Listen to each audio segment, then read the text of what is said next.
Hey guys, welcome back. എല്ലാവർക്കും സുഖമാണെന്ന് വിശ്വസിക്കുന്നു. ഇങ്ങനെ ഒരു റിയാക്ഷൻസ് വീഡിയോ ഇടേണ്ടി വരുമെന്നൊന്നും ഞാൻ ഒരിക്കലും പ്രതീക്ഷിച്ചിട്ടല്ല കേട്ടോ. ലാസ്റ്റ് ടൈം നമ്മുടെ ജോർദാൻ വീഡിയോ പോസ്റ്റ് ചെയ്തിട്ടുണ്ടായിരുന്നത്. എന്റെ സബ്സ്ക്രൈബർ ആയിട്ടുള്ള ആൾക്കാരൊക്കെ എന്റെ വീഡിയോ ഒക്കെ ഒത്തിരി കാണുന്നതാണ്. അപ്പം ഞാനും പല യൂട്യൂബേഴ്സിനെയും അല്ലെങ്കിൽ പല ട്രാവലേഴ്സിനെ ഒക്കെ കണ്ടിട്ടാണ് ഞാൻ ട്രാവൽ ചെയ്യുന്നത്. അവരെ വീഡിയോസ് ഒക്കെ റെഫറൻസ് ആക്കി എടുത്ത് വെച്ചിട്ട്. അപ്പൊ എന്റെ വീഡിയോ കണ്ടിട്ട് ഒരാൾ പോലും എന്നെ ഇൻസ്പയർ ചെയ്തിട്ട് ഒരു ട്രാവലിന് ഒറ്റയ്ക്ക് പോകരുതെന്നുള്ളൊരു മെസ്സേജ് കൊടുക്കാനാണ് ഞാൻ അങ്ങനെ ഒരു വീഡിയോ പോസ്റ്റ് ചെയ്തത്. ഈ ജോർദാൻ വീഡിയോ ഇത്രയും വലിയൊരു ഇമ്പാക്ട് ഉണ്ടാക്കുമെന്നും ഇത്രയും ആളുകൾ അതിൽ റിയാക്ഷൻ ചെയ്യുന്നൊന്നും ഞാൻ ഒരിക്കലും വിചാരിച്ചിട്ടില്ല. അതിൽ ഇന്നലെ രാത്രി ഞാൻ സീക്രട്ട് ഏജന്റ് ചെയ്തിട്ടുള്ള വീഡിയോ വ്ലോഗ് ഫുൾ ആയിട്ട് കണ്ടിട്ടുണ്ടായിരുന്നു. അതിൽ പുള്ളിക്കാരൻ ഇങ്ങനെ പറയുന്നു, മെൻഷൻ ചെയ്യുന്ന ഒരു കാര്യം ഉണ്ടായിരുന്നു. ഞാൻ തമ്പനയിൽ വെച്ചതും പ്രീക്യാപ്പ് വെച്ചതും ഒക്കെ കുറച്ച് മോശമായിട്ട് തോന്നിയിട്ടുണ്ടെന്നുണ്ടെങ്കിൽ പുള്ളി ബാക്കിയൊക്കെ എന്നെ സപ്പോർട്ട് ചെയ്തിട്ടാണ് സംസാരിക്കുന്നത്. അത് എന്നെ നല്ല ഏതൊരു പെൺകുട്ടിക്കും ഒരു അവസ്ഥ വന്നു കഴിഞ്ഞാൽ പുള്ളി അത് സപ്പോർട്ട് ചെയ്ത് സംസാരിക്കുന്ന എനിക്ക് തോന്നുന്നത്. അപ്പൊ അതിൽ റിയാക്ഷൻസ് ഒക്കെ ചെയ്തിട്ടുള്ള ഒത്തിരി ആളുകൾ ഉണ്ട് കേട്ടോ. അപ്പൊ ഞാൻ അവരൊക്കെ ചെയ്തതിന്റെ ഡീറ്റെയിൽസ് ഇവിടെ കൊടുത്തിരിക്കാം.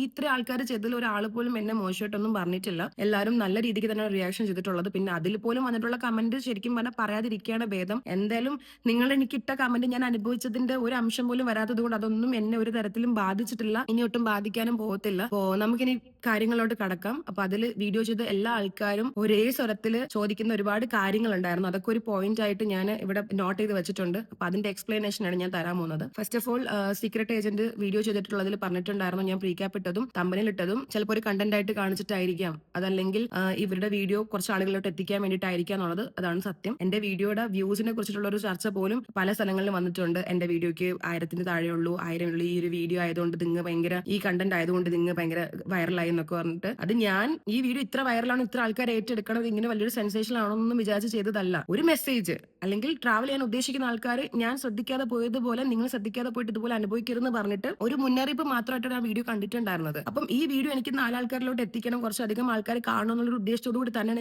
ഞാൻ തമ്പനിൽ ഇട്ടിട്ടുള്ളത്. എല്ലാ ആളുകളും ആ വീഡിയോനെ കുറിച്ചിട്ടുള്ള ഒരു ചെറിയൊരു കൺക്ലൂഷൻ ആയിട്ടാണ് തമ്പനിൽ കാണുന്നത്. ഞാനും അങ്ങനെ കണ്ടിട്ടുള്ളൂ. കാരണം എന്തുകൊണ്ടാണ് പ്രീക്യാപ്പ് കൊടുത്തതെന്ന് വെച്ച് കഴിഞ്ഞാൽ ആദ്യത്തെ ഒരു 20 മിനിറ്റോളം ഞാൻ ആ ഒരു ട്രാവലിലോട്ടും അല്ലെങ്കിൽ ആ ഒരു സ്ഥലത്തിനെ കുറിച്ചിട്ടൊക്കെ ഞാൻ എക്സ്പ്ലെയിൻ ചെയ്തുകൊണ്ടിരിക്കുന്നതിന്റെ ഇടയിൽ അൺഎക്സ്പെക്ടഡ് ആയിട്ട് സംഭവിച്ചൊരു കാര്യമാണ് അവസാനം നടന്നത്. അപ്പൊ ആ അവസാനം നടന്നത് നിങ്ങൾ കണ്ടിരിക്കുമോ എന്നുള്ളൊരു കൺഫ്യൂഷൻ എനിക്കുണ്ട്. കാരണം എന്റെ വീഡിയോയുടെ ഇംപ്രഷൻ ഞാൻ നോക്കുന്ന സമയത്ത് ആകെ ഒരു 1.5 മിനിറ്റ് 2.5 മിനിറ്റ് ഒക്കെയാണ് ആൾക്കാർ ഒരു 10-20 മിനിറ്റുള്ള വ്ളോഗിൽ പോലും കണ്ടിട്ടുണ്ടാവുക. അപ്പൊ അത് ഈ പറഞ്ഞ കണക്ക് മുഴുവൻ കാണണം, അവരെന്താണെന്ന് അറിയണം, മനസ്സിലാക്കണം. കാരണം ഇത്രയും നമ്മൾ സേഫ് ആയിട്ടും അല്ലെങ്കിൽ നമ്മൾ ഇത്രയും ശ്രദ്ധിച്ചിട്ടൊക്കെ എന്തെല്ലാം ശ്രദ്ധിച്ച് പോയി കഴിഞ്ഞാലും ഈ പറഞ്ഞ പ്രശ്നങ്ങളൊക്കെ നമ്മൾ അൺഎക്സ്പെക്ടഡ്ലി നടന്നു കഴിഞ്ഞാൽ അത് എങ്ങനെ ഹാൻഡിൽ ചെയ്യാൻ പറ്റിയില്ലെന്നുണ്ടെങ്കിൽ എന്ത് സംഭവിക്കുന്നുള്ളത് കാണിക്കാനും കൂടിയാണ് ആ പ്രീക്യാപ്പ് അവിടെ ഇട്ടിട്ടുള്ളത്. അപ്പൊ ഞാൻ അതിനെ കൂടുതൽ ന്യായീകരിക്കുന്നില്ല. അതൊരു മോശമായിട്ടുള്ള ഒരു രീതി തന്നെയാണ് ഞാൻ തെരഞ്ഞെടുത്തിട്ടുള്ളത്. കാരണം അത് കൂടുതൽ ആൾക്കാരിൽ എത്തിക്കണം എന്നുള്ളത്. ആ ഒരു കാര്യം മാത്രം ഒഴിച്ചിട്ട് ബാക്കി എല്ലാവരും നല്ല രീതിക്കുള്ള സപ്പോർട്ടീവ് ആയിട്ടുള്ള റിയാക്ഷൻസ് തന്നെയാണ് ഇട്ടിരിക്കുന്നത്. രണ്ടാമത്തെ കാര്യം എന്ന് പറയുന്നത്, ഞാൻ ഉടൻ നീളെ പൈസ ഇല്ല എന്ന് പറയുന്നുണ്ട്. അതുപോലെ പൈസ എന്റെ 5 ദിനാറിന്റെ ലാഭത്തിന് വേണ്ടിയിട്ടാണ് ഞാൻ ഇങ്ങനെ ഒരു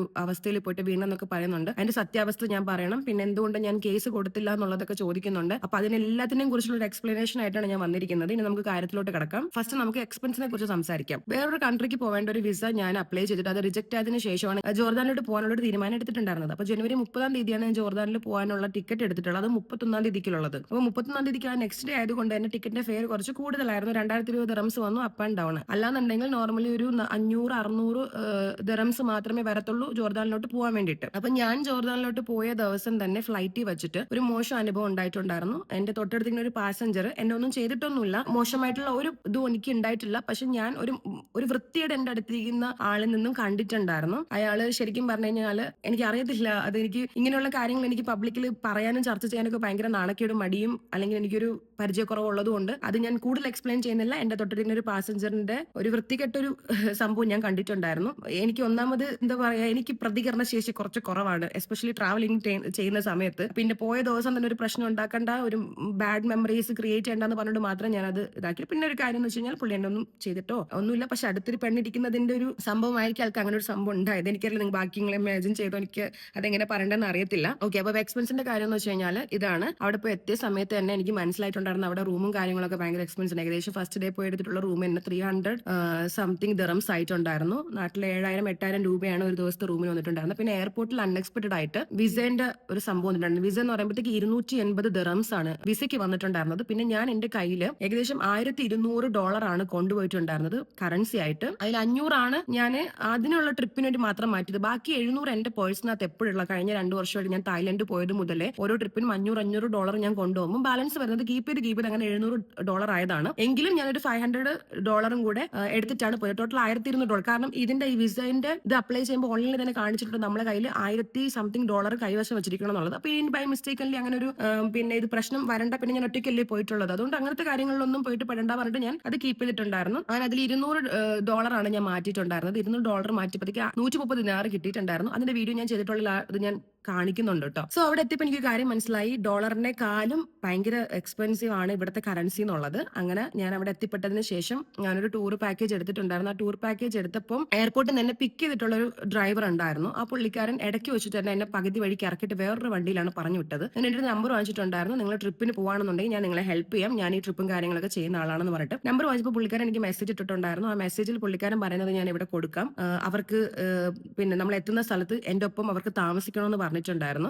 അപ്പൊ ചോദിച്ചപ്പോൾ അവർ പറഞ്ഞു, ഞാൻ പിന്നെ വേറെ എവിടെ താമസിക്കും, ഞാൻ നിങ്ങളോട് ഇത്രയും ദൂരം വന്നു കഴിഞ്ഞാൽ എനിക്ക് അവിടെ താമസിക്കാൻ വേറെ ഓപ്ഷൻ ഇല്ല, അപ്പൊ ഞാൻ നിങ്ങളുടെ കൂടെ ആയിരിക്കും, ഒരു അപ്പാർട്ട്മെന്റിലായിരിക്കും, പക്ഷെ നിങ്ങൾക്ക് വേറെ റൂം, എനിക്ക് വേറെ റൂം, അതായത് അയാളുടെ റൂമിനുള്ളതും കൂടെ ഞാൻ നോക്കണം, പോരാത്തതിന് ഒരു അപ്പാർട്ട്മെന്റിൽ ഞാൻ ആ പുള്ളിനെ സഹിക്കണം, അതായത് അവിടെ എന്ത് സംഭവിച്ചു കഴിഞ്ഞാൽ അതിന്റെ ഉത്തരവാദിത്തം. അപ്പൊ അത് ഞാൻ എന്റെ സേഫ്റ്റി പ്രിക്കോഷൻസ് നോക്കാത്ത ഒരാളൊന്നുമല്ല, അതുകൊണ്ട് മാത്രമാണ് ഞാൻ അത് ക്യാൻസൽ ചെയ്തിട്ടുള്ളത്. നെക്സ്റ്റ് ഡേ ആണ്, February 1 ഞാൻ താമസിച്ചിട്ടുള്ള ഹോട്ടലിന്റെ അടുത്തുള്ള ഒരു ട്രാവൽസിനെ ഞാൻ കോൺടാക്ട് ചെയ്തിട്ട് ഈ ഒരു പെട്രോളിലോട്ടുള്ള ട്രിപ്പും അതിനുശേഷമുള്ള 2 ദിവസമുള്ള ട്രിപ്പും ഞാൻ പാക്കേജ് എടുക്കുന്നത് 200 ദിനാർ ആണ് അതിന് അവർ ചാർജ് ചെയ്തിട്ടുണ്ടായിരുന്നത്. അപ്പം ആ ഒരു സംഭവം 200 ദിനാർ എന്ന് പറയുമ്പോൾ ഏകദേശം ഒരു 1200 ദിറംസോളം വരും 2 ദിവസത്തെ ട്രിപ്പിന്. അപ്പൊ അതിലാകെ ഒരു ദിവസം അത് സ്റ്റേ ഉള്ളൂ. അങ്ങനെയാണ് ഞാൻ പെട്രോളിലോട്ട് പോകുന്നത്. പെട്രോൾ അവിടെ എത്തിയതിനു ശേഷം ഞാൻ മനസ്സിലാക്കിയെന്ന് വെച്ച് കഴിഞ്ഞാൽ പെട്രോളിനകത്ത് എൻട്രൻസ് ഫീ ആയിട്ട് ഒരു 50 ദിനാർ കൊടുക്കണമെന്നുള്ളത്. അപ്പൊ അതും ഈ പറഞ്ഞത് കണക്കിന് 130 ദിനാർ എന്ന് വന്ന സമയത്ത് 25 ദിനാർ ഞാൻ ടാക്സിക്ക് കൊടുത്തു. നെക്സ്റ്റ് ഈ പറഞ്ഞ പെട്രോളിലുള്ള 50 ദിനാർ കൊടുത്ത സമയത്ത് ബാക്കി ഉണ്ടായിരുന്ന കുറച്ച് ദിനാർ ഞാൻ കീപ്പ് ചെയ്തിട്ടുണ്ടായിരുന്നു. അപ്പം ഈ പറഞ്ഞ കണക്ക് എന്റെ പ്രതീക്ഷയ്ക്ക് അപ്പുറം എക്സ്പെൻസ് പോയപ്പോൾ ഞാൻ ഒന്ന് കൺട്രോൾ ചെയ്യാൻ ശ്രമിച്ചു. രണ്ടാമത് ഇവർ പറഞ്ഞതെന്ന് വെച്ച് കഴിഞ്ഞാൽ ബഗ്ഗിയിൽ, ഐ മീൻ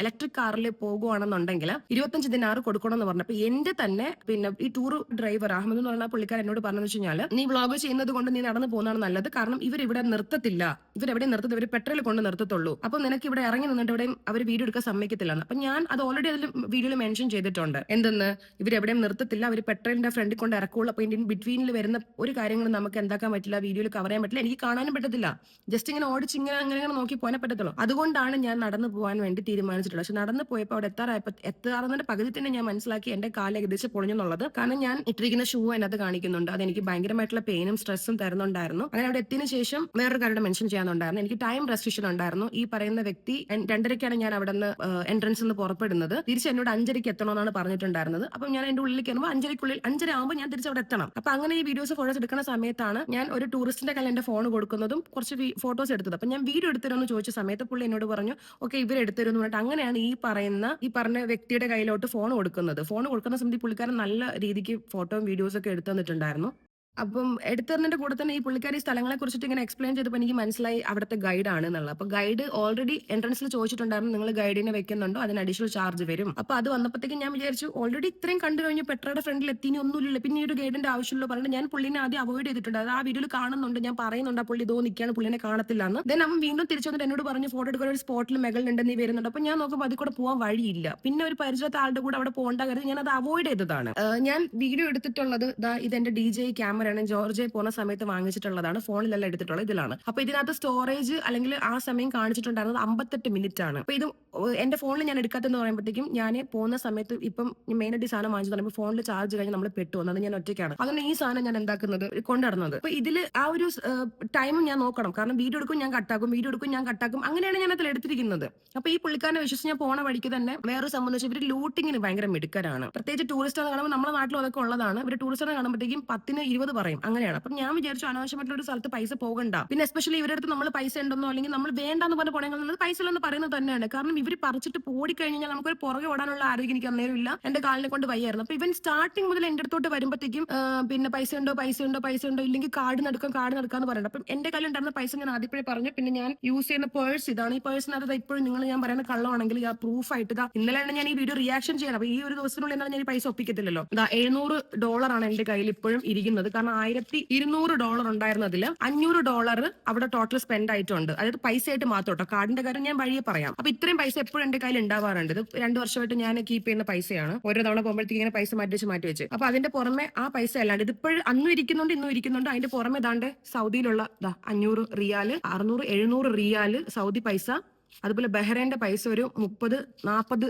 ദിനാർ, അതൊരു 400-500 ദറംസോളം അതും വരും. അല്ല, 400 ദറംസ്. ആ പൈസയും ഇന്ത്യൻ മണിയൊക്കെ എന്റെ കയ്യിൽ ഇരിപ്പുണ്ട്. അതിന്റെ ഇതിൽ എനിക്ക് ഈ പറഞ്ഞ കണക്ക് അവരെടുത്ത് അവര് തരുന്ന ഒരു സാധനവും എനിക്ക് ഭയങ്കര അവർ കാണിക്കുന്ന ഒരു സ്ഥലത്ത് എനിക്ക് പോകാൻ വേണ്ട എന്നുള്ള രീതിക്കാണ് ഞാൻ ആ പൈസ സേവ് ചെയ്യാൻ വേണ്ടിയിട്ട് ഇവർ എന്റെ പേഴ്സും എന്റെ ബാക്കിയുള്ള പേഴ്സണൽ ബിലോങ്സിനെ എടുത്ത് ഓടി പോയിക്കൊണ്ടിരിക്കാതിരിക്കാൻ വേണ്ടിയിട്ടാണ് ഞാൻ അവരെടുത്ത് ആദ്യം പൈസ കാരണം നമ്മൾ പൈസ ഉണ്ടെന്ന് പറഞ്ഞു ഇവർ എടുത്തോണ്ട് പോയി കഴിഞ്ഞാൽ പുറകോടെ വയ്യത്തില്ലാത്തത് കൊണ്ടാണ്. സോ അതാണ് ഞാൻ പൈസ ഇല്ല എന്ന് പറഞ്ഞതിന്റെ റീസൺ എന്ന് വെച്ചിട്ട് എന്റെ കയ്യിൽ പൈസ ഇല്ല എന്നല്ല. പിന്നെ രണ്ടാമത്തെ കാര്യം, എന്റെ കാർഡ് ഇവർ ചോദിക്കുന്നുണ്ടായിരുന്നു. അതിൽ ആ ബ്രേസ്ലെറ്റ് ആ വള വിൽക്കുന്ന ആള് പറഞ്ഞിട്ടുണ്ടായിരുന്നു നമുക്ക് കാർഡ് വഴി പൈസ തന്നാൽ മതി എന്ന് പറഞ്ഞിട്ട്. അപ്പൊ കാർഡിലുള്ള സ്റ്റേറ്റ്മെന്റ് ഞാൻ ഇവിടെ കൊടുക്കാം. ഞാൻ അവിടെ പോയി എത്തുന്ന സമയത്ത് എന്റെ അക്കൗണ്ടിൽ എത്രയാണ് പൈസ ഉണ്ടായിരുന്നുള്ളത് ഞാൻ ഇവിടെ കൊടുക്കാം. ഇത് എന്റെ ബാങ്കിന്റെ സ്റ്റേറ്റ്മെന്റ് ആണ്. ഇത് കാണുമ്പോൾ നിങ്ങൾക്ക് മനസ്സിലാവും ഞാൻ പൈസ ഇല്ല എന്ന് പറഞ്ഞത് പൈസ ഇല്ലാത്തത് കൊണ്ടല്ല. പിന്നെ രണ്ടാമത്തെ കാര്യം, ഒരുപാട് ആൾക്കാർ പറഞ്ഞു നീ 5 ദിനാർ ലാഭിക്കാൻ വേണ്ടിയിട്ടല്ലേ നീ ഈ മ്യൂളിൽ പോയിട്ട് അവസാനം ഒപ്പിച്ചു വെച്ചു, നിനക്ക് ആ ഇലക്ട്രിക് കാറിൽ പോയിക്കൂടായിരുന്നു. ഈ പറഞ്ഞ പെട്രയെന്നാണ് ഈ electric car pick and drop ഉള്ളത്. ഈ പെട്രയെന്ന് കുറെ അധികം ദൂരം കടന്നു പോയിട്ടാണ് ഞാൻ ഈ ആംഫി തിയേറ്ററിൽ എത്തുന്നത്. ആ ആംഫി തിയേറ്ററിൽ ഞാൻ പോകുന്ന സമയത്തും ഞാൻ തിരിച്ചു നടക്കാൻ റെഡി ആയിരുന്നു. അപ്പോഴും ഒരുപാട് ദൂരം ഉണ്ടായിരുന്നു, സമയപരിധിയും എനിക്ക് കുറവായിരുന്നു. അതേപ്പറ്റി പറഞ്ഞ ടൈം റെസ്ട്രിക്ഷൻ ഉണ്ടായിരുന്നു എന്നുള്ളത് എന്റെ ആ ഒരു ഡ്രൈവർ പറഞ്ഞിട്ട്. അന്നേരമാണ് എന്റെ അടുത്ത് പറയുന്നത് ഇവിടെ ഒരു ഷോർട്ട് കട്ട് ഉണ്ടെന്ന് പറഞ്ഞപ്പോൾ എനിക്ക് കാണിച്ചു തന്നിട്ടുണ്ടായിരുന്നു. ഇത് ഈ കാണുന്ന ഒരു മലയില്ല, അതിന്റെ അപ്പുറത്താണ് ഇതിന്റെ എൻട്രൻസ് ഉള്ളതെന്ന്. അപ്പം ഞാൻ നോക്കുമ്പോൾ ഇവിടെ ആൾക്കാർ പോകുന്നുണ്ട്, ആൾക്കാർ ഇങ്ങനെ മ്യൂളിൽ പോകുന്നുണ്ട്. അപ്പൊ ഇവൻ ആദ്യം മ്യൂളിൽ പോകുന്നുള്ള കാര്യം എന്റെ അടുത്ത് പറഞ്ഞിട്ടില്ലായിരുന്നു. ഇവന്റെ അടുത്ത് പറഞ്ഞു. അപ്പൊ ഞാൻ എന്നോട് ചോദിക്കുന്നുണ്ട് ഞാൻ അങ്ങനെ ഒറ്റയ്ക്ക് പോകാം, ഇല്ല ഞാൻ കൊണ്ടാക്കി തരാന്ന് പറഞ്ഞു. അപ്പൊ ഇതിനിടയ്ക്ക് പോകുന്ന പല സ്ഥലങ്ങളിലുള്ള ആൾക്കാരും പറയുന്നത് ഞാൻ ഭയങ്കര ലക്കിയാണ്, ഇവൻ നല്ല അടിപൊളി ഗൈഡാണെന്ന് പറഞ്ഞിട്ടുണ്ടായിരുന്നു. അപ്പൊ അതും ഞാൻ ഇങ്ങനെ ആലോചിച്ചപ്പോഴത്തേക്കും ഒരുപാട് ആൾക്കാർ പറഞ്ഞില്ല. അപ്പൊ ചെറുക്കൻ നല്ല ചെറുക്കനാണെന്ന് ഞാൻ വിചാരിച്ചു. പിന്നെ ഇതിനിടയിൽ വേറൊരു കാര്യം എന്ന് വെച്ച് കഴിഞ്ഞാൽ എന്റെ മുഖത്ത് ഇവൻ മേക്കപ്പ് ഇട്ടെന്നും പറഞ്ഞിട്ട് ഞാൻ തന്നെയാണ് ആ വീഡിയോ പോസ്റ്റ് ചെയ്തിരിക്കുന്നത്. എനിക്ക് വേണമെന്നുണ്ടെങ്കിൽ ഇങ്ങനെയൊക്കെ സംഭവിച്ചതിന്റെ സ്ഥിതിക്ക് എന്റെ ഭാഗത്ത് ഒരു ഫോൾട്ടും ഇല്ല എന്ന് കാണിക്കാൻ വേണ്ടി അത് കട്ട് ചെയ്തിടായിരുന്നു. പക്ഷെ ആ ഒരു സംഭവം ഞാൻ അവിടെ ഇട്ടെന്ന് വെച്ച് കഴിഞ്ഞാൽ അത് അതിൽ പറയേണ്ട ആവശ്യമുള്ളത് കൊണ്ടാണ് ഞാൻ അത് കാണിച്ചത്. എല്ലാം എന്റെ സൗകര്യത്തിന് വേണ്ടി ഞാൻ എല്ലാം കട്ട് ചെയ്തിട്ടതൊന്നും അല്ല. ഈ പറഞ്ഞ പുള്ളിക്കാരൻ അത് കയറിയ സമയത്ത് ഇതൊക്കെ ആൾക്കാർ മേക്കപ്പ് ആയിട്ട് യൂസ് ചെയ്യുന്നത് ഇവന്റെ കൈ തന്നെ. ഞാൻ ഓൾറെഡി ഉരയ്ക്കുന്നുണ്ടായിരുന്നു, എന്റെ കയ്യിലൊക്കെ നിങ്ങൾ കാണുന്നുണ്ടല്ലോ, ഞാൻ ഓരോ സ്ഥലത്തോട് ഉരയ്ക്കുന്നത്. ഈ പുള്ളിക്കാരൻ അത് എടുത്തിട്ട് എന്റെ അടുത്ത് ഇത് മേക്കപ്പ് ആയിട്ട് യൂസ് ചെയ്യുന്നത് ഓൾറെഡി ഇത്രയും ദൂരത്ത് കൊണ്ടുവന്നിട്ടുണ്ട്. നമ്മൾ എന്ത് മേക്കപ്പ് ആയിട്ട് യൂസ് ചെയ്യുന്നത്, ഇവിടെ ബ്ലഷ് ആണെന്ന് ചോദിച്ചപ്പോഴത്തേക്ക് ഇവൻ ബ്ലഷ് തൊട്ട് ഇവിടെ എനിക്ക് ഇങ്ങനെ ആക്കി തന്നപ്പോൾ ഞാൻ പതുക്കെ മാറ്റി പിന്നെ എന്റെ കൈ കൊണ്ട് എടുത്തിട്ടാണ് ഞാൻ ഇട്ടത്. അതാണ് ഞാൻ അവിടെ പറയുന്നത്. ഇപ്പൊ അതിൽ എനിക്ക് പ്രത്യേകിച്ച് കള്ളത്തിലൊന്നും പറയാനില്ല. അവൻ എന്റെ മുഖത്ത് ഇട്ട് തന്നത് തന്നെയാണ്. എല്ലാം കള്ളത്തിലും പൊള്ളത്തിലും ആക്കിയിട്ട് എന്നെ മാത്രം നല്ലത് പറയാൻ വേണ്ടിയിട്ടുള്ള രീതിക്ക് ഞാൻ കട്ടിതിട്ടതൊന്നും അല്ല. അപ്പൊ ആ ഒരു ഇൻസിഡന്റ് നടന്നത് തന്നെയാണ്. പിന്നെന്ന് വെച്ച് കഴിഞ്ഞാൽ അവിടെ നിന്ന് ഇറങ്ങിയതിന് ശേഷം ഇവ എന്നോട് പറഞ്ഞു അവിടെ ആണ് ഈ തോമ്പുള്ളത്, അത് ശവകുടീരങ്ങളൊക്കെ ഉള്ളത് എന്ന് പറഞ്ഞു. അപ്പൊ ഇതുവരെ വന്നതിൽ അത് കാണാന്ന് പറഞ്ഞാൽ എന്റെ മെകളിൽ കയറി. ആ മെകളിൽ കയറിയ സമയത്ത് ഞാൻ ഈ പറഞ്ഞ പെട്രോളോട്ട് എത്താൻ തന്നെ ഒരുപാട് ദൂരം പോരാത്തിന് എന്റെ ഹാർട്ട് ബീറ്റ് കൂടിക്കൊണ്ട് ഭയങ്കര സഫോക്കേഷൻസ് വരുന്നുണ്ടായിരുന്നു. അത് ആ വീഡിയോയിൽ ഞാൻ പറയുന്നുണ്ട്. അങ്ങനെയാണ് അവൻ എന്റെ അടുത്ത് പറയുന്നത് നമുക്ക് ഇവിടുന്ന് 15 മിനിറ്റ് നീ എന്നെ വിശ്വസിക്കണം, നിന്നെ 6 മണിക്ക് ഞാൻ അവിടെ എത്തിക്കും എന്ന് പറഞ്ഞു. എന്റെ അടുത്ത് എത്താൻ പറഞ്ഞത് 5:30 മണിക്കാണ്. അപ്പോഴത്തേക്കും നടന്നാണ് ഈ 6 മണിയിൽ എത്തിച്ചത് ഞാൻ. അപ്പൊ സമയത്തിന്റെ ഒരു പരിധി നഷ്ടപ്പെട്ടതിന്റെ പേരിലാണ് ഞാൻ ആ ഒരു വേ ചൂസ് ചെയ്തത്, അല്ലാതെ പൈസയുടെ പ്രശ്നം കാരണമല്ല. ഞാൻ വീണ്ടും പറയാണ്, പൈസയുടെ പ്രശ്നം കാരണമല്ല. പിന്നെ അവിടെ 10 ദിനാർ അവൻ മ്യൂളിന് ചോദിച്ചത് ഇലക്ട്രിക് കാറിൽ 15 കൊടുക്കാൻ പറ്റാഞ്ഞിട്ടല്ല. ഇലക്ട്രിക് കാറിലോട്ട് ഞാൻ പോകണമെങ്കിൽ ഇന്നും ഞാൻ നടക്കണം, ഇന്നും സമയം പോകും. എനിക്ക് ആ സമയം ഇവിടെ എത്തണം, കാരണം 1 മണിക്കൂർ ട്രാവൽ ചെയ്തിട്ടാണ് ഈ വാദിറം എന്നുള്ള സ്ഥലത്തോട്ട് എത്തേണ്ടത്. അതുകൊണ്ട് ആ സമയത്തിന്റെ പരിധി കാരണമാണ് ഞാൻ ഇത് ചൂസ് ചെയ്തിട്ടുണ്ടായിരുന്നത്. പിന്നെ ഈ പറഞ്ഞ മ്യൂളിൽ ഞാൻ കയറുന്ന സമയത്ത് ഇവനെ ഹെൽപ്പ് ചെയ്യുന്നുണ്ടായിരുന്നു കയറാൻ വേണ്ടിയിട്ട്. അപ്പൊ ഞാൻ ഇതിങ്ങനെ പിടിച്ചിരിക്കുകയാണ്. ആ സമയത്ത് എന്റെ ഫോൺ ഞാൻ ബാഗിൽ വെച്ചിട്ട് ഈ DJ ക്യാമറയിലാണ് ഞാൻ വീഡിയോ പിടിക്കുന്നുണ്ടായിരുന്നു. ഇപ്പൊ ഓരോ തവണയും സൈഡിൽ ക്ലിക്ക് ചെയ്യുന്നത് ഓൺ ആവാൻ വേണ്ടിയിട്ടും ഓഫ് താനെ ഓഫായി പോകും, സ്ക്രീനും ഓഫായി ഇടയ്ക്ക് പോകണം. ഇത് യൂസ് ചെയ്യുന്ന ആൾക്കാർക്ക് അറിയാം. ഇതിന്റെ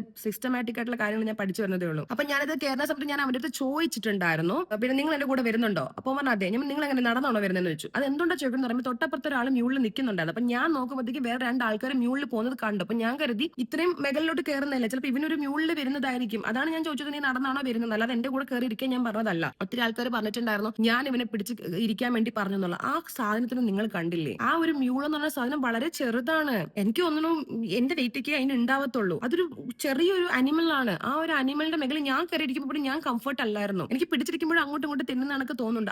ഞാൻ അവനെ കയറിയിരിക്കാൻ പറയുന്നു ഒരിക്കലും ഇല്ല. ഇൻ ബിറ്റ്വീനില് നമ്മളിങ്ങനെ മേലെ കുത്തനെ കയറിക്കൊണ്ടിരിക്കുന്ന സമയത്ത് ഇവൻ ഇതിന്റെ അടുത്ത് ഇതിനെ അടിച്ചിട്ട് ഇത് ഇങ്ങനെ സ്പീഡിൽ ഇങ്ങനെ മേലോട്ട് പോകുമ്പോൾ ഇവനാണ് ഇതിന്റെ മേലെ ചാടി കയറിയിട്ടുണ്ടായിരുന്നത്. ഈ ചാടി കയറിയ സമയത്ത് ഞാൻ ഇവനോട് പറയുന്നുണ്ടായിരുന്നു, നീ എന്തിനാ എന്റെ മേകളിൽ കയറിയത്, ഇത് നമ്മളുടെ വെയിറ്റ് താങ്ങുമെന്ന് ചോദിച്ചപ്പോൾ എന്നോട് പറഞ്ഞത് എന്നെയും പോലെ ഇന്നും 2 ആൾക്കാർ ഇരുന്നാലും ഇത് താങ്ങും എന്ന് പറഞ്ഞു. അപ്പൊ ആ സമയം മുതലേ എനിക്ക് ഇപ്പോൾ ഇരിക്കുന്നതിന്റെ ഒരു അൺകംഫർട്ടബിൾ മാത്രമേ ആ സ്റ്റാർട്ടിങ്ങിൽ ഉണ്ടായിരുന്നുള്ളൂ. അപ്പൊ ഞാൻ ഇങ്ങനെ പോയിക്കൊണ്ടിരിക്കുന്ന സമയത്ത് ഈ വ്യക്തി രണ്ടാമത് ഈ പറഞ്ഞ ഒരു കുറച്ചുകൂടെ ദൂരം മുകളിലോട്ട് പോയപ്പോൾ താഴോട്ട് ഇറങ്ങിയിട്ടുണ്ടായിരുന്നു. അപ്പൊ ഒരു മരത്തിന്റെ കൊമ്പ് എന്തോ ഒടിക്കുന്നുണ്ട്. അപ്പൊ ഞാൻ വിചാരിച്ചു ഇതിനെ അടിക്കാൻ വേണ്ടിയിട്ടാണെന്ന് പറഞ്ഞ് ഞാൻ ആ ഭാഗം നോക്കിയിട്ടില്ല. അതിനുശേഷമാണ് ഈ പുള്ളി ഈ പറഞ്ഞ മ്യൂളിൽ വീണ്ടും തിരിച്ച് കയറിയതിനു ശേഷം ഓരോ പ്രവർത്തികളും ആരംഭിച്ചിട്ടുള്ളത്. ഈ പ്രവൃത്തി എന്താണെന്നുള്ളത് എക്സ്പ്ലെയിൻ ചെയ്യാൻ എനിക്ക് കുറച്ച് മടിയും നാണക്കേടും ഉണ്ട്. അതിൽ ഈ പറഞ്ഞ സീക്രട്ട് ഏജന്റ് ചെയ്ത വീഡിയോയിൽ അയാൾ തന്നെ പറയുന്നുണ്ട്, സാധാരണ ഒരു മനുഷ്യനെ കാണുമ്പോൾ മനസ്സിലാവും ഒരു പെണ്ണ് അൺകംഫർട്ടബിൾ ആവുന്ന സോൺ ഏതാണെന്നുള്ളതും. പിന്നെ ഒരു ആണ് പുറകിലിരുന്നിട്ട് എന്തൊക്കെ ചെയ്യാൻ പറ്റുമോ അതെല്ലാം പുള്ളിക്കാരൻ ചെയ്തിട്ടുണ്ട്. അത് നിങ്ങൾ എന്ത് ഉദ്ദേശിക്കുന്നു, അത് നിങ്ങളുടെ തോട്ട്സ് എങ്ങനെയാണ് പോകുന്നത്, നിങ്ങൾ അങ്ങനെ ഉദ്ദേശിച്ചോ. എനിക്ക് എന്താ സംഭവിച്ചെന്നുള്ള ഓൾറെഡി ഞാൻ ആ ഒരു ക്യാപ്ഷനിൽ തന്നെ പറഞ്ഞിട്ടുണ്ട്. അത് വാഗോണ്ട് പറയാനൊരു മടി കൊണ്ടാണ് ഞാനിപ്പോൾ പറയാത്തത്. അപ്പൊ ഇത് നടക്കുന്ന സമയത്ത് ഞാൻ ഭയങ്കര അൺകംഫർട്ടബിൾ ആയി. പിന്നെ എനിക്ക് പ്രതികരിക്കാനുള്ള ഒരു സന്ദർഭം വരാത്തത് ഞാൻ കഴിഞ്ഞ വീഡിയോ ചെയ്തിട്ടുണ്ട്. വീഡിയോ ഞാൻ റിപ്പീറ്റ് ചെയ്യുന്നില്ല. എന്നെ സംബന്ധിച്ചിട്ട് ആ ഒരു സ്ഥലത്ത് നിന്ന് എങ്ങനെ രക്ഷപ്പെടാൻ വേണ്ടിയിട്ട് അല്ലാതെ അടിയും പിടിയും പറിച്ചിട്ട് അവിടെ നിന്ന് ഓടി രക്ഷപ്പെടാനുള്ള ഒരു ആരോഗ്യം കൂടെ എനിക്ക് ഇല്ലാത്തത് കൊണ്ടും അത് പിന്നെ അവൻ പറയുന്നുണ്ട് അവൻ അവിടെ താമസിക്കണം എന്നുള്ളത്, ആ പരിസരത്ത് താമസിക്കുന്നത്. അപ്പം ഈ ആളുകൾ പറയുന്ന കണക്കിന് എനിക്ക് എന്തോ സംഭവിക്കാമായിരുന്നു, ഒരു ഗ്യാങ് റേപ്പോ അല്ലെങ്കിൽ എന്നെ കൊല്ലുകയോ എന്നെ വേറെ എന്തെങ്കിലും തരത്തിൽ ഉപദ്രവിച്ചിട്ട് എനിക്ക് തിരിച്ചു വരാൻ പറ്റുന്ന സാഹചര്യങ്ങളൊക്കെ ഉണ്ടായെന്ന് പറഞ്ഞേക്കാം. അതുകൊണ്ടാണ് ഞാൻ അന്നേരം കുറച്ച് ക്ഷമിച്ച് സഹിച്ചൊക്കെ ഇരുന്നത്. ഇതിന്റെ പുറമെ ഇവനുണ്ടല്ലോ കേരയുടെ മുതൽ എന്റെ അടുത്ത് എത്ര പൈസ കയ്യിലുണ്ട്, നിന്റെ കാർഡിൽ പൈസ ഇല്ല, അങ്ങനെയൊക്കെ ചോദിക്കുന്നുണ്ട്. ഇതിനെല്ലാം ഞാൻ വീണ്ടും വീണ്ടും റിപ്ലൈ കൊടുത്തോണ്ടിരിക്കുകയായിരുന്നു. ഈ പറഞ്ഞ സാധനത്തിൽ ഞാൻ ഇങ്ങനെ ഹോൾഡ് ചെയ്തിരിക്കുവാണ്. ഇതിനപ്പുറത്ത് എനിക്ക് എങ്ങനെ വീഡിയോ എടുക്കാനാണ്, ഇവൻ കയറിയതായിക്കോട്ടെ ഇവൻ അല്ലാതെ ചോദിച്ചതായിക്കോട്ടെ എന്ന് എനിക്ക് വീഡിയോ എടുക്കാനേ പറ്റിയിട്ടില്ല. അതുകൊണ്ടാണ് അതൊരു എഡിറ്റഡ് വീഡിയോ ആയിട്ട് അല്ലെങ്കിൽ എഡിറ്റ് ചെയ്യുന്നുള്ളത് നിങ്ങൾക്ക് തോന്നിയിട്ടുള്ളത്. കാരണം എഡിറ്റ് എന്ന് പറയുമ്പോഴത്തേക്കും ഞാൻ മിനിമം അത് എടുക്കണ്ടേ, അത് എടുത്തല്ലത് എഡിറ്റ് ചെയ്തെങ്കിലും മാറ്റാൻ പറ്റത്തുള്ളൂ. ആ വീഡിയോ ഞാൻ എടുത്തിട്ടില്ല, ഞാൻ ഇങ്ങനെ ഇരിക്കുവാണ്. എന്റെ കയ്യില് അതാ ഇത് കണ്ടോ, ഇങ്ങനെ ഞാൻ പിടിച്ചിട്ട് ഇരിക്കുവാണ്. ഈ പിടിച്ചതിനിടയിലാണ് ഞാൻ ഓൺ ആക്കിയിട്ട് ആ സൈഡിൽ പിടിച്ചത്. അപ്പൊ എന്റെ ക്യാമറ ഓൺ ആണ്. പിന്നെ ഇതിൽ 58 മിനിറ്റ് ആണ് ബാലൻസ് കാണിച്ചിട്ട് മൊത്തത്തിൽ കാണിച്ചിട്ടുണ്ടായിരുന്നു. ഈ പറഞ്ഞ പെട്രോൾ പേരുടെ മുതൽ ടോട്ടൽ 88 ആണ് കാണിച്ചിട്ടുണ്ടായിരുന്നത്. ഞാൻ ഇതിന്റെ മുകളിൽ ഈ വീഡിയോ എടുക്കുന്ന സമയത്ത് ആകെ 16 മിനിറ്റ് എങ്ങാണ്ട് ബാലൻസ് ഉണ്ടായിരുന്നു. പിന്നെ എപ്പോഴാ എന്തൊക്കെയാ സംഭവിക്കുക എന്നുള്ളതൊന്നും എനിക്ക് അറിയാത്തത് കൊണ്ട് ഞാൻ ഇടയ്ക്കിടയ്ക്ക് ഓഫാക്കി ഓൺ ആക്കുന്നുണ്ടായിരുന്നു. പിന്നെ എന്താ വെച്ച് കഴിഞ്ഞാൽ ഇവന് പൈസ ചോദിക്കുന്നതിന്റെ പുറമെ തന്നെ എന്റെ തലയിൽ ഒരു സൺഗ്ലാസ് ഇരിക്കുന്നുണ്ടായിരുന്നു. ആ സൺഗ്ലാസ് ഞാൻ ഈ കടന്ന് ഇത് പോകുന്നതിന്റെ ഇതിൽ ഞാൻ എടുക്കുന്ന സമയത്ത് ഇവൻ എന്റെ അടുത്ത് ഇത് ഇവൻ ബാക്ക് ചെയ്യുന്നിട്ട് എന്റെ മുടിയോടെ പറിച്ച് വലിച്ചെടുക്കുകയാണ് ചെയ്തത്. അവനത് വേണം, അവനത് വെച്ചെടുത്ത് തരാം. എന്റെ ഇവിടെ ഇരിക്കുന്ന സാധനം മുടിയിൽ കുടുങ്ങിയിട്ടായിരിക്കുന്നുണ്ട്. അപ്പൊ ഞാനത് ഇങ്ങനെ ഒരു കൈ എടുക്കാൻ നോക്കുമ്പോഴത്തേക്ക് വേദനിക്കുന്നുണ്ട്. ഇത്രയും മെഗൽ ഇങ്ങനെ വന്ന സമയത്ത് ഇവനാണ് ബാക്ക് എന്ന് കഴിഞ്ഞിട്ട് ഇങ്ങനെ പറിച്ചെടുത്തത്. ഓക്കെ, അപ്പൊ ആ സൺഗ്ലാസ് ഞാൻ 4 മാസം മുമ്പ് സൗദിയിൽ പോയപ്പോൾ വാങ്ങിച്ച 1800 റിയാൽ കൊടുത്ത് വാങ്ങിച്ചു. നാട്ടിൽ ഏകദേശം 43,000 രൂപ കൊടുത്തിട്ട് ഞാൻ വാങ്ങിച്ച ഒരു സാധനമാണ്. അപ്പൊ ആ സാധനം പോലും ഈ പുള്ളി കൈവശം വെച്ചപ്പോഴത്തേക്ക് തിരിച്ച് വാങ്ങിക്കാൻ പോലും എനിക്ക് പറ്റിയിട്ടില്ല.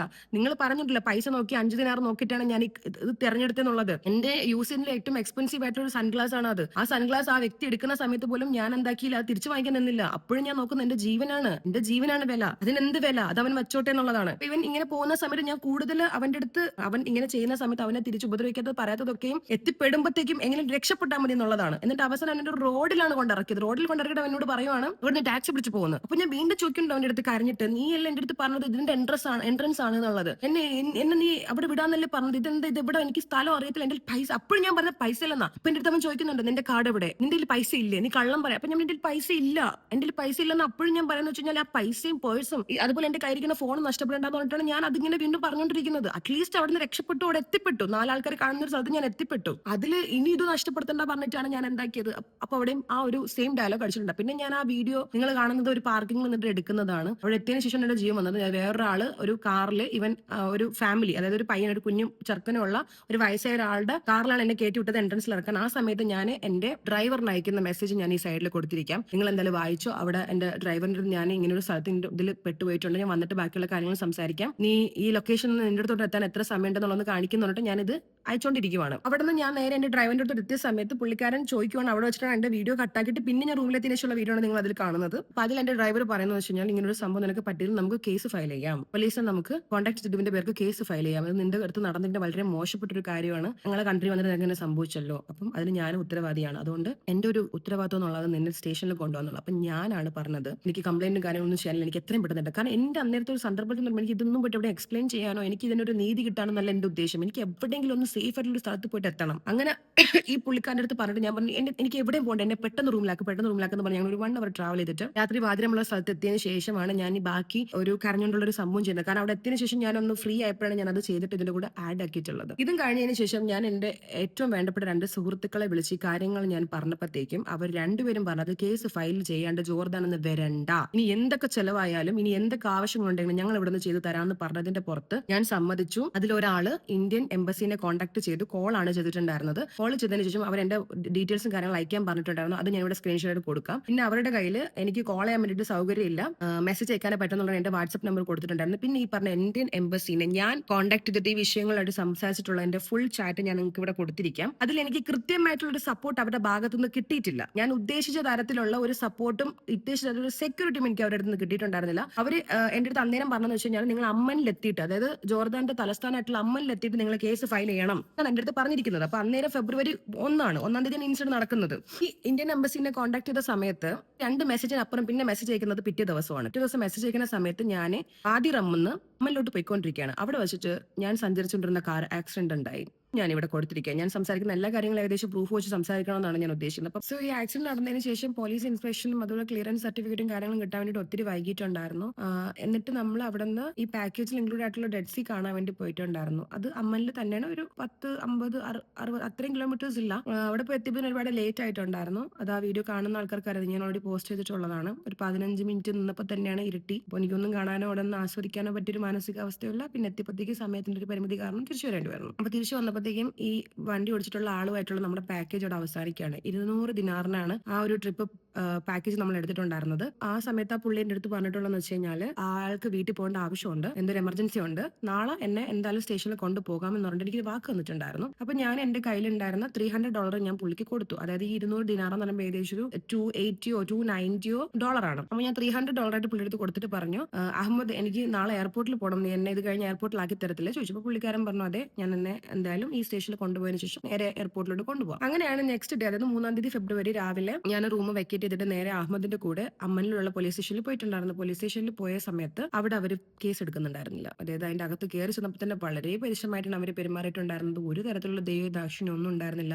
വേറൊരു കൺട്രിയിൽ നിന്നൊരു ടൂറിസ്റ്റിന് അവർ നമ്മളെ നാട്ടിൽ ചുരുങ്ങുന്ന ദുരനുഭവം ഉണ്ടായിട്ടുണ്ടെന്നൊരു കൺസിഡറേഷൻ ഒന്നും അവർ നമുക്ക് തന്നിട്ടുണ്ടായിരുന്നില്ല. അവർ ആട്ടി ഓടിക്കുന്ന ആൾക്കാണ് പെരുമാറിയിട്ടുണ്ടായിരുന്നത്. അപ്പോൾ കുറെ ആൾക്കാർ കമന്റ് ചെയ്തിട്ടുണ്ടായിരുന്നു, ഒരു അറബ് കൺട്രി അല്ലേ, അല്ലെങ്കിൽ ജോർദാൻ ഭയങ്കര സ്ട്രോങ്സ്റ്റ് ആയിട്ടുള്ള ഒരു കൺട്രിയാണ്, അവിടെ പോയി കഴിഞ്ഞാൽ എന്തായാലും കേസ് ഇങ്ങനെ പോയി പറയുന്നതിന് മുമ്പ് എടുക്കുമെന്നുള്ള രീതിക്ക് കമന്റ് ഇട്ടുണ്ടായിരുന്നു. അതിനുള്ളൊരു മറുപടിയാണ് കരഞ്ഞൊക്കെയാണ് നിന്നിട്ടുണ്ടായിരുന്നത്. അപ്പോൾ പോലും അവരെന്റെ മുഖത്തൊന്നും നോക്കാണ്ട് ഈ സംസാരിച്ച അഹമ്മദ് അറബിലാണ് സംസാരിക്കുന്നത്. പുള്ളിക്കാരൻ പറഞ്ഞപ്പോൾ അവർ അവന്റെ അടുത്ത് തിരിച്ചു മറുപടി 2 വാക്കി പറഞ്ഞിട്ടുണ്ടായിരുന്നു, നിങ്ങൾക്ക് പോവാം, ഇവിടെ കേസ് എടുക്കത്തില്ല, പെട്രോൾ പോയിട്ട് കംപ്ലൈന്റ് കൊടുക്കാം. ഇന്നും ഈ പറഞ്ഞ അമ്മയിൽ നിന്ന് പെട്രോളായിട്ട് പോകാൻ ഏകദേശം 290 കിലോമീറ്ററോളം ഉണ്ട്. അവിടെ നിന്ന് എങ്ങനെയാണ് വന്ന് ഇവിടെ എത്തിയെന്നുള്ള കഥ ഞാൻ പറഞ്ഞു ഓൾറെഡി. വീണ്ടും പെട്രോളായിട്ട് പോകാനുള്ള സമയം ഉണ്ടായിരുന്നില്ല. പോകാൻ വേണ്ടിയിട്ട് എനിക്ക് ഇന്നും അവിടെ ആ ഒരു ദിവസം ഒരു മിനിറ്റ് എനിക്ക് സ്പെൻഡ് ചെയ്യാനുള്ള ഒരു മാനസികാവസ്ഥയിൽ എനിക്ക് ഉണ്ടായിരുന്നത്. അങ്ങനെ അവരുടെ ഉള്ളിലുള്ള വേറൊരു ഓഫീസിന്റെ അടുത്ത് പോയിട്ട് സംസാരിച്ചപ്പോഴും പുള്ളിക്കാരൻ പറഞ്ഞത്, നിങ്ങൾ ഇവിടെ നിന്നിട്ട് കാര്യം നിങ്ങൾ പെട്രോൾ കൊടുക്കും, ഞങ്ങൾ അവിടുത്തെ കേസ് എടുക്കത്തില്ല. അപ്പൊ നമ്മുടെ കൺട്രിയിലൊക്കെ എവിടെ വെച്ച് എന്ത് സംഭവിച്ചു കഴിഞ്ഞാലും ഏത് പോലീസ് സ്റ്റേഷനിൽ പോയി കഴിഞ്ഞാലും കേസ് എടുക്കുന്നതാണ്. പക്ഷേ എന്തുകൊണ്ടാണ് ഈ കൺട്രിയിൽ ഇങ്ങനെ ഒരു അവസ്ഥ ഉണ്ടായിട്ട് അവർ കേസ് എടുത്തില്ല എന്നുള്ളത് എനിക്ക് അന്നും മനസ്സിലായിട്ടില്ല. എന്നിട്ട് ഞാൻ എന്താക്കി, ഇന്ത്യൻ എംബസിനെ ഒന്നേന്ന് കോൺടാക്ട് ചെയ്തു. ഈ പോലീസ് സ്റ്റേഷനകത്ത് എന്റെ ബാഗ് പോലും തുറക്കാൻ അവർ സമ്മതിച്ചിട്ടുണ്ടായിരുന്നില്ല. അപ്പം എനിക്ക് ഇൻഫോം ചെയ്യാൻ വേണ്ടിയിട്ട് പറ്റിയിട്ടാണ് ഇന്ത്യൻ എംബസിയിൽ. അപ്പൊ ഇറങ്ങിയതിന് ശേഷം ഞാൻ മെസ്സേജ് അയച്ചിട്ടുണ്ടായിരുന്നു, അതിന്റെ ഡീറ്റെയിൽസും കാര്യങ്ങളും ഞാൻ ഇവിടെ കൊടുക്കാം. അപ്പം അവിടെ നിന്ന് പുള്ളിക്കാരൻ എന്റെ അടുത്ത് പറഞ്ഞു വെച്ചാൽ അവർ കേസ് എടുക്കുന്നില്ല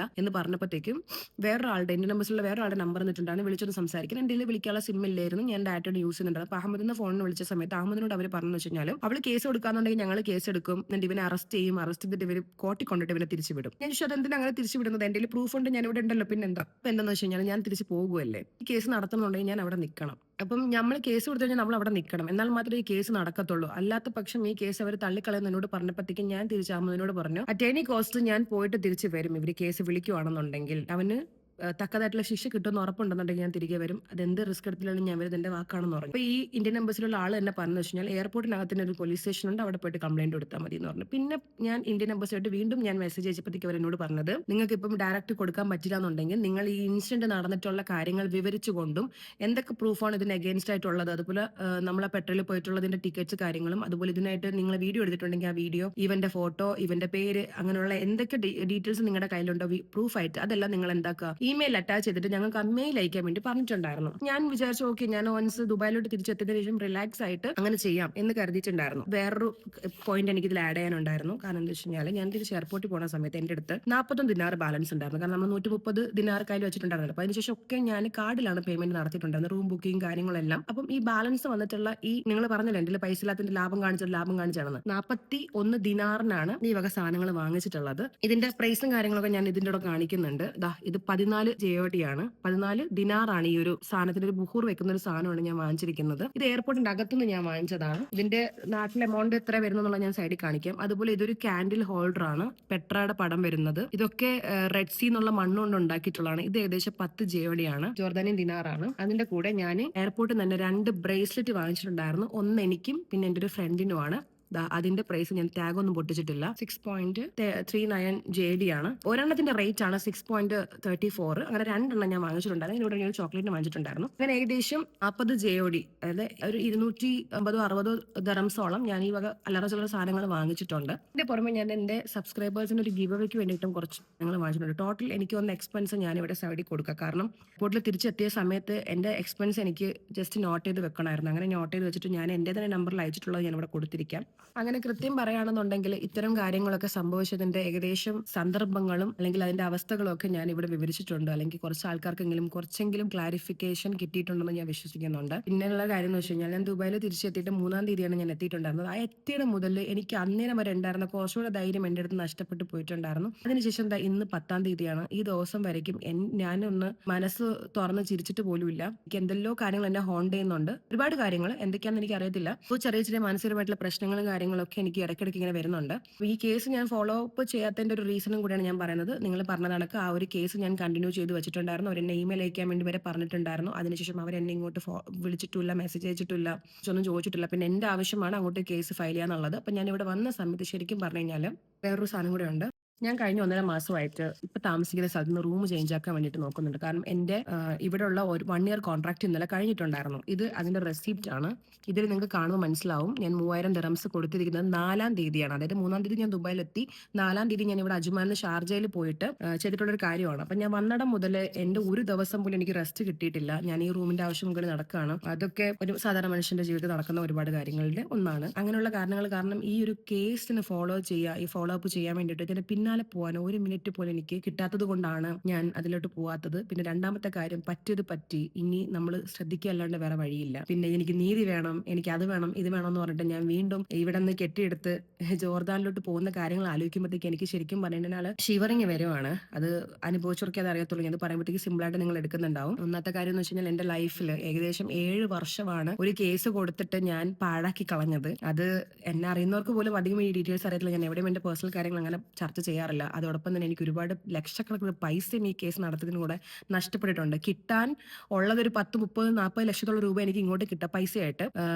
നോക്കുവാണെങ്കിൽ പൈസയുടെ കണക്ക് നോക്കുകയാണെങ്കിൽ 10, 40 ലക്ഷം രൂപ എനിക്ക് ഇങ്ങോട്ട് കിട്ടാനുണ്ട്. അതിന്റെ പുറമെയാണ് ഞാൻ 7-7.5 ലക്ഷത്തോളം രൂപ അങ്ങോട്ടും ഇങ്ങോട്ടും ഫ്ലൈറ്റ് മാത്രം തന്നെ ഏകദേശം 7.5 ലക്ഷം രൂപയായി ഞാൻ ആ കേസ് നടത്താൻ വേണ്ടിയിട്ട് കഴിഞ്ഞ 4 വർഷമായിട്ട് നാട്ടിൽ പോയിട്ട് വന്നിട്ട്. പിന്നെ 3 വർഷത്തോളം ആയ കേസ് വിട്ടളഞ്ഞിട്ട് ഇപ്പം അത് മൊത്തത്തിൽ ഒഴിവാക്കി കൊടുത്തിട്ടുണ്ട്. അപ്പൊ വീണ്ടും ഒരു കേസ് ഞാൻ കൊടുത്തിട്ട് ഇന്നും ഞാൻ ഈ സമ്പാദിക്കുന്നത് എന്റെ സെക്യൂരിറ്റിക്ക് അല്ലെങ്കിൽ എന്റെ പ്രൊട്ടക്ഷന് വേണ്ടിയിട്ട് ഞാൻ സമ്പാദിക്കുന്ന പൈസ എടുത്തിട്ട് ആ കേസിന് വേണ്ടി ഞാൻ ചെലവാക്കി എന്റെ സമയവും എന്റെ പൈസയൊക്കെ കളയണമെന്നാണോ നിങ്ങൾ പറയുന്നത്? ഇങ്ങനെയുള്ള പ്രശ്നങ്ങൾ വന്നു കഴിഞ്ഞാൽ ചില സമയങ്ങളിൽ നമുക്ക് പ്രതികരിക്കാതിരിക്കുന്നതിലും നമുക്ക് നന്മയുണ്ട്. ആരായിരുന്നാലും അവനവൻ ചെയ്തിട്ടുള്ളതിന്റെ അവനവൻ അനുഭവിക്കാതെ മടങ്ങത്തില്ല. പിന്നെ എനിക്ക് വേണ്ടിയിട്ട് സപ്പോർട്ട് ചെയ്തിട്ട് വീഡിയോ ചെയ്തിട്ടുള്ള എല്ലായിടത്തും താങ്ക് യു സോ മച്ച്. എനിക്ക് ഓരോരുത്തരുടെ പേരെടുത്ത് പറയണമെന്നുണ്ട്. ബാഡ് കമന്റ്സ് ഇട്ടിട്ടുള്ള ആൾക്കാരുടെ അടുത്ത് എനിക്കൊരു പ്രധാനപ്പെട്ട കാര്യം പറയാനുണ്ട്. ഞാൻ ഈ വീഡിയോ ചെയ്യുമ്പോഴത്തേക്കും ഒത്തിരി വിഷമത്തോടെ പറഞ്ഞതെന്ന് വെച്ചാൽ എന്റെ ഒരു അവസ്ഥ ആർക്കും വരരുതെന്നാണ്. പക്ഷേ പെണ്ണുങ്ങൾ ഒറ്റയ്ക്ക് ട്രാവൽ ചെയ്തിട്ട് അവർ അനുഭവിക്കുന്നത് കളിതമാശയായിട്ട് കാണുന്നതും നിനക്കിതെല്ലാം അപ്പുറം കിട്ടണമെന്ന് പറഞ്ഞതും ഞാൻ മനഃപൂർവ്വം കണ്ടന്റിന് വേണ്ടിയിട്ട് ഇത് ക്രിയേറ്റ് ആണെന്ന് പറഞ്ഞിട്ടുള്ള ആൾക്കാരുടെ അടുത്ത് എനിക്ക് ഒന്നേ പറയാനുള്ളൂ, നിങ്ങൾക്ക് ഇതേ അവസ്ഥ വരണം. ഞാൻ പ്രാർത്ഥിക്കാം, നിങ്ങൾക്കോ നിങ്ങളുടെ വീട്ടിലെ സ്ത്രീകൾക്കോ നിങ്ങളുടെ മക്കൾക്കോ ഇങ്ങനത്തെ ഒരു അവസ്ഥ വരണം. നിങ്ങൾ ഇതേപോലത്തെ ഒരു അവസ്ഥയിലൂടെ കടന്നു പോകണം. അന്നേരം നിങ്ങളെ ഈ സമൂഹം എങ്ങനെ ഒറ്റപ്പെടുത്തുന്നു, കുറ്റപ്പെടുത്തുന്നുള്ളതിന്റെ വേദന നിങ്ങൾ മനസ്സിലാക്കണം. കാരണം എപ്പോഴും ആർക്കും വരരുത് ആർക്കും വരരുതെന്ന് പറയുന്ന അതേ ആളുടെ വായ കൊണ്ട് തന്നെ ഞാൻ പറയാണ്, ഇത് നിങ്ങൾക്ക് വരണം. നിങ്ങൾ മനസ്സിലാക്കണം. ചെറിയ കാര്യമല്ല. പിന്നെ ലൈഫിൽ ഒരുപാട് അവസ്ഥകളും ഒരുപാട് പ്രയാസങ്ങളും തരണം ചെയ്ത് വന്നത് കൊണ്ട് അതുപോലെ ഇതും എനിക്ക് മറക്കാനും ഒഴിവാക്കാനും സാധിക്കുന്നുണ്ട്. എല്ലാവർക്കും അത് പറ്റണമെന്നില്ല. ചെറിയ ചെറിയ കാര്യങ്ങൾക്ക് വേണ്ടി വരെ ആത്മഹത്യ ചെയ്യുന്നവരുടെ കൂട്ടത്തിൽ ഇങ്ങനൊരു സംഭവം ഉണ്ടായിട്ട് പോലും ഞാൻ കുറച്ച് ബ്രേവ് ആയിട്ട് അത് കൈകാര്യം ചെയ്ത് ഞാൻ ഇപ്പൊ നിങ്ങളുടെ മുന്നിൽ എക്സ്പ്രഷൻ തരുന്നുണ്ട്. അപ്പോൾ സപ്പോർട്ട് ചെയ്തതും അതുപോലെ ഒപ്പം നിന്ന എല്ലാവരുടെ അടുത്തും താങ്ക് യു സോ മച്ച്. ഇനിയും എനിക്ക് ഇതിൽ എക്സ്പ്ലെയിൻ ചെയ്യാനായിട്ട് ഒന്നുമില്ല. ഇതിനപ്പുറം ആരുടെ അടുത്തൊന്നും ചോദിക്കരുത്. ഞാൻ ഈ ഒരു സംഭവം ഇവിടെ വിടുകയാണ്. ഓക്കെ, ഇനി ചെയ്യുന്ന ആളുകളും വീണ്ടും തെറ്റിദ്ധാരണയിലൂടെ പല ചോദ്യങ്ങളും വച്ചിട്ടായിരിക്കും അവരുടെ വീഡിയോയിൽ എനിക്ക് വേണ്ടി റിയാക്ട് ചെയ്യുന്നുണ്ടാവുക. അപ്പം അവർ ഈ വീഡിയോ കാണുകയാണെന്നുണ്ടെങ്കിൽ അവർക്ക് കുറച്ച് കാര്യങ്ങളെങ്കിലും മനസ്സിലാവട്ടെ, ഈ പറഞ്ഞ കാര്യങ്ങളുടെയൊക്കെ യഥാർത്ഥത്തിലുള്ള സത്യാവസ്ഥ എന്താണെന്നുള്ളത്. അപ്പം അത്രയേ ഉള്ളൂ ഗൈസ്. ഞാനത് വൈൻഡപ്പ് ചെയ്യാണ്. ഞാൻ പറഞ്ഞില്ല ഒട്ടും പ്രിപ്പയർഡ് അല്ല. അതെങ്ങനെയാണ് നിങ്ങളോട്ട് എത്തിക്കാന്ന് പോലും എനിക്കറിയത്തില്ല. അതുകൊണ്ടാണ് ഇത് ലെങ്ത് കൂടിപ്പോയത്. അപ്പം ബൈ ഗൈസ്.